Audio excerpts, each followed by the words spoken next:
স্ক্রিনে দেখতে পাচ্ছেন এই যে মাস্টার্সের রেজাল্ট কিন্তু দেখা যাচ্ছে। তো এই রেজাল্টটা আপনি কিভাবে ডাউনলোড করবেন বা দেখবেন আজকের ভিডিওতে ওইটাই দেখাবো। তো চলেন আজকের ভিডিও শুরু করি। তো সর্বপ্রথম আমরা কি করব, আমরা হচ্ছে নতুন একটা ব্রাউজারে আসবো। আসার পরে এখানে সার্চ করতে হবে NU রেজাল্ট। NU রেজাল্ট থেকে সার্চ করার পরে যে 2 নাম্বার যে ওয়েবসাইটটা রয়েছে দেখতে পাচ্ছেন NU latest published result portal, এখানে ক্লিক করবেন। ক্লিক করার সঙ্গে সঙ্গে দেখতে পাচ্ছেন আপনার সামনে এমন ইন্টারফেস আসছে। এখান থেকে এক্সামিনেশন নেমে ক্লিক করে মাস্টার্স ফাইনাল, এখানে কলেজ কোড, আপনার যে কলেজের কোডটি রয়েছে সেটা দিতে হবে। তারপরে আপনার মাস্টার্সের ফাইনালের যে রোল নাম্বারটি আছে সেই রোল নাম্বারটি কিন্তু এখানে অবশ্যই দিয়ে দিতে হবে, ভুল করা যাবে না। ওকে, এবং আপনার রেজিস্ট্রেশন নাম্বার যেটা ছিল মাস্টার্সের সেটা আপনি সুন্দর করে দিয়ে দিবেন, ভুল কিন্তু করা যাবে না। ওকে,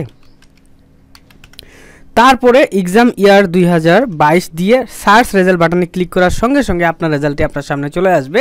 এখানে আপনার নাম, বাবা মায়ের নাম, রোল নাম্বার, রেজিস্ট্রেশন নাম্বার, কত সিজিপিএ পেয়েছেন দেখতে পাচ্ছেন 2.59 পেয়েছি, এটা আমার নিজের রেজাল্ট। তো দেখতে পাচ্ছেন মাস্টার্স পাস হয়ে গেছে ইনশাল্লাহ। তো এইভাবে আপনি আপনার রেজাল্টটা দেখে ফেলুন এবং কত সিজিপিএ পেয়েছেন এটা আমাদের ভিডিওতে কমেন্ট করতে ভুলবেন না। আল্লাহ হাফেজ।